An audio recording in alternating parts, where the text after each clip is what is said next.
Right friends, welcome back to Learning Space. This is a quite interesting topic, universal basic income. Nowadays people are talking about universal basic income, and why now only people are talking about universal basic income? There are several reasons for it. If you look at the reasons, more job losses are taking place across the world, and there is a lot of uncertainty in the world as on date. Nowadays, the present manufacturing is creating more and more contract workers without job security, without social security, and because of automation as well as technological innovation, several jobs are being lost, and erosion of social security net is taking place in several countries. And because of all these things, nowadays people are talking about universal basic income. Universal basic income in a stricter sense, if you say, this is unconditionally regular payment to all the citizens of the country. This is the exact meaning of universal basic income. This is the regular income unconditionally paid to each and every citizen of the country, irrespective of their status, whether they are rich or poor, and subsequently that will be taken back in the form of taxes from the rich people. That is different story, and this is unconditionally paying equal amount to all the citizens of the country, and subsequently depending on your status, then they can be taken back in the form of income tax, and poor people need not pay back anything. So ensuring unconditional income to each and every citizen of the country is the strict literal meaning of universal basic income, and partially it can also be defined as unconditional social security that involves payment to anyone without work or means of livelihood. This is also in the partial sense. In the partial sense, the meaning is unconditional social security that involves payments to anyone without work or means of livelihood. But the actual definition is this. The first one is the actual definition of universal basic income. Right? And now, why this idea is gaining momentum day by day nowadays? Because of 3-4 reasons. One is the growth is not satisfactory in several countries, and grey population is increasing in several countries. The dependent population, if the population is a 65 plus years age group, that is a dependent population. If you look at countries like Japan, Germany, dependent population is increasing. And another important aspect is population growth is less than 1% in several countries. Several countries, the population growth is less than 1%. And if you look at a country like Japan, it recorded negative growth. In fact, the population reduced. When young population is not there, demand for goods will not be there. When demand for goods is not there, then it is not that easy to gain a GDP. That means to get GDP momentum is not that easy when population growth is not there. So under these circumstances, several countries are finding it difficult to propel growth. When growth is there, then it will create livelihoods to millions of people. But when growth is not there, then livelihoods of poor people will be endangered. This is another reason the world is facing as on date. If you look at the next reason, more and more jobs became uncertain nowadays. More and more contract workers are being created, and informal sector jobs are created. More and more automation is taking away the jobs. Robots are coming in banks, replacing jobs, and technological disruptions are coming, and because of which lot of job losses are taking place. Because of all these reasons, several people are becoming vulnerable, and vulnerability of people is increasing day by day. And under these circumstances, this gained momentum. And in some quarters, there is also a feeling that universal basic income can address extreme poverty. Because of all these reasons, this universal basic income is gaining currency, right? And additional information, then once this universal basic income is implemented, all the benefits of this social security schemes like food security, like Mahatma Gandhi Narega, like the other aspects of old age pensions, all will go away. It will replace everything, right? And last year, Switzerland rejected similar proposal. Now, Finland is experimenting with this concept of providing a guaranteed basic income of €560 to 2000 randomly selected welfare recipients. Right? This is the world position today, and let us take the case of India. Case 1, case 2. Let us look at this. Total 125 crore population. Our population is 125 crores. If they are given basic income of rupees 2000 per month, if basic income is given rupees 2000 per month, it comes to 24,000 per annum.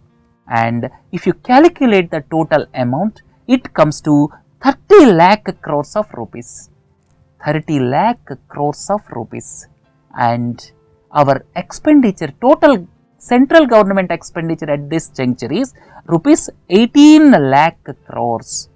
And central government revenue is around rupees 14 lakh crores, and universal basic income scheme for all the citizens of the country at rupees 2000 per month will require rupees 30 lakh crores per annum, and our GDP is roughly $2 trillion. $2 trillion means you can say 120 lakh crores. Our GDP is 120 lakh crores, and this universal basic income concept to all the citizens comes to 25% of GDP. And of course, another element is there. If each and every citizen is given this amount and in the form of income tax that will be collected back from the rich persons, so that's why government burden may not be 30 lakh crores of rupees. Government's burden will be reduced because rich people will anyhow pay back to the government. So here, if you calculate to the total citizens of the country, it comes to rupees 30 lakh crores. And our total expenditure, central government expenditure is rupees 18 lakh crores, and this 30 lakh crores is roughly 25% of our GDP. And if our tax net is widened, if our receipts increase substantially, then there is a case for implementation of universal basic income of rupees 2000 per individual in our country. Look at case 2. Case 2 is just I have taken 20% of the population. If this universal basic income concept is extended to just 20% of the population, it costs rupees 6 lakh crores to the government. Rupees 6 lakh crores, which is quite feasible. If you look at the central government subsidies itself, central government subsidies are around rupees 2 to rupees 2.5 lakh crores per annum. And state government subsidies, if you combine, it may come to approximately rupees 4 lakh crores or rupees 5 lakh crores. So, giving this benefit to around 20% of the population is quite feasible, which costs rupees 6 lakh crores. And the biggest challenge is how to identify the 20% of the population, right? So, universal basic income, if it is implemented to the entire population, it costs rupees 30 lakh crores. And I have taken positive viewpoints. 3 aspects you have to see this concept of universal basic income. Positives, negatives, at the same time, Indian perspective. So, I have listed out various things. Please go through these slides. Positive viewpoint is it replaces the current system of subsidies or social security schemes and the hassles associated with identification of beneficiaries will go away. The second point is bare minimum necessities to all the human beings will be met. Next point is as everyone is assured of minimum income, people will have strong desire to work. This is one school of thought. And the other school of thought is there, people will become lethargic. Then the fourth point is it will take care of future uncertainties because of automation, protectionism, technological disruptions. So, uncertainties are bound to increase in future, and this will take care of future uncertainties, and poor people will develop self-confidence. This is one advantage of this universal basic income, and it will satisfy the ideals of welfare state. So, these are positives. What are the negatives? People, especially Indians, will become more lethargic. Already there is a lot of lethargy in our system, and it will make Indians more and more lethargic. Second point is, it will not act as incentive to work in the Indian context, because we are seeing in India, because of Mahatma Gandhi Narega, in rural areas, some of the rural youth became lethargic. Next, it makes income tax much more progressive, which in turn may lead to tax evasion. Progressive income tax, that means the persons earning more have to pay more income tax. At present, it is 30%, but tomorrow, richer persons may be required to pay 40%, 50%. So, it may lead to tax evasion, hiding from the tax officials, right? Then it may not be suitable for countries with high population like India. This is one school of thought, and the productivity of organizations in our country will fall down further once this is implemented, because lethargy will crop in and it may have adverse impact on inflation. This is another school of thought. And if you look at India specifically, in our country, total tax to GDP ratio is just 17% in our country, and this is feasible in developed countries. This type of universal basic income may be feasible in developed countries where tax to GDP ratio is substantially higher and populations are much lower. Under those circumstances, this can be thought of, but to think of a country like India, lot more needs to be done. And it will make Indians more lethargic because of socio-cultural factors in our country. And these items 4 and 5, they are very important. Fourth one is, more and more people should be brought under tax net before implementation. Before implementation, more and more people must be brought under tax net. Tax revenues must be increased. Then only this can be implemented. And another important aspect is, more and more digital transactions with stringent controls on cash can increase our tax net, and we have to wait till such time.